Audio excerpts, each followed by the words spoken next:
In the gospel reading today, when Our Lady speaks to her son, she says, "Behold, in sorrow your father and I have been seeking you." He said to them, "How is it that you sought me?" The question then that we have to ask is, do we seek him? Do we really seek the Lord with our whole heart? We go back, for instance, to the Song of Songs, and there we see the bride seeking her beloved. She gets a glimpse of him, and then he disappears. We see her going through the streets and asking the watchman, "If you've seen the one whom I love." If that's the case, each one of us can ask that same question. Or ask the question, could we even ask that question? Have you seen him whom my heart loves? That's what we have to look at. We can look at our Blessed Lady and Saint Joseph as they go back up to Jerusalem seeking our blessed Lord. It is certainly true of them to be able to say they were seeking him whom their heart loved. Can we say that? Because ultimately, when it comes down to everything, the only thing that is truly important is the love of God and the love of neighbor. That's it. St. John of the Cross made it absolutely clear. In fact, he stated it point blank, in the evening of life, when we stand before God for judgment, it is going to be about charity. Period. How much love for God do we have? Is it really with the whole heart, as Jesus told us that we're supposed to be doing? Or is it just kind of, be mediocre, don't want to push things too much here? He had something to say about that too. He said, "Be hot or cold, because if you're just lukewarm, I'm going to spew you out of my mouth." So we look at that and say, I don't know. If you don't know, who does? God knows how much you love him. And if we don't even know how much we love him, then we don't love him very much. So that's our challenge. We look at the bride in the Song of Songs. We look at our Blessed Lady and the effort they were willing to make to be able to find him. Again, for the bride, it's wandering the town in the middle of the night.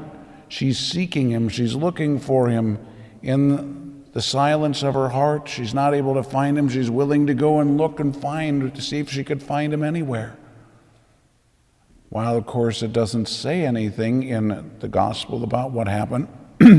Have to remember, Jerusalem is up in the mountains. They had gone a day's journey, which means they went down the mountain. That is not an easy mountain to climb, because it's 7,200 feet at a pretty steep incline. So it's not like Our Lady and St. Joseph just had to wander through Jerusalem looking. They had to go back up the mountain looking for him. And they were willing to do whatever it was going to take. And I'm sure any of you would do the same thing for your own child. If you left a child behind and it took whatever inconvenience to find that child, you would do whatever it was going to take. There wouldn't even be a question in your mind. Why? Because you love that child that much.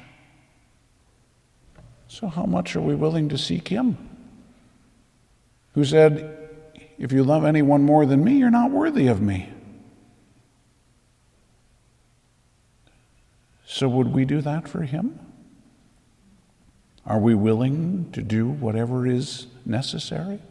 However inconvenient it may be, whatever it's going to cost us, are we willing to do that? guess we could look at it the other way and and ask ourselves, just how inconvenient was it for him? He's God. He took a human nature to himself.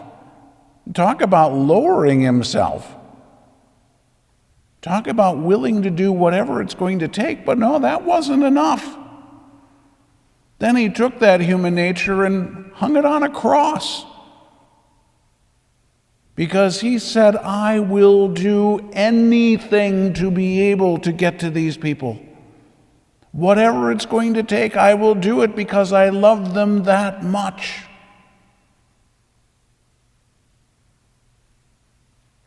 How about us? Yeah, I could pray, or I could look at the internet. YouTube, any day. Yeah, right. How much do we really love him? Are we willing to die to self in order to live for him? Are we willing to put him truly as the center of our life, as the one who is truly the most important? Because he is God. I realize that is not politically correct in our society. Who cares? Because when you stand in front of him, being politically correct is not going to cut it. I suspect if we try that game, he's going to say, but I have this that I hold against you. That I was politically incorrect and you were embarrassed of me. That you thought something else was more important than God. Not exactly what we want to hear on the day of judgment, is it? So it's something that we really need to look at within our own selves. Is our Lord just an important part of our lives? Or is our Lord our life? That's really what it comes down to. And everything has to flow from there. So we want to love him above all, because he is love itself. And if we truly want to love the people around us more, we have to love him first. So if we're willing to inconvenience ourselves and we're willing to do whatever it's going to take to love the people that God has given to us, shouldn't we be willing to do that even more for God who has given everything to us? That's what we want to be about. So even though it's not the way he meant it, we can take what he asked Our Lady, and we can apply it to ourselves, again, in a little bit different way. How is it that you sought me? How is it that you sought me? When it was convenient? When it was easy? When I was really in need?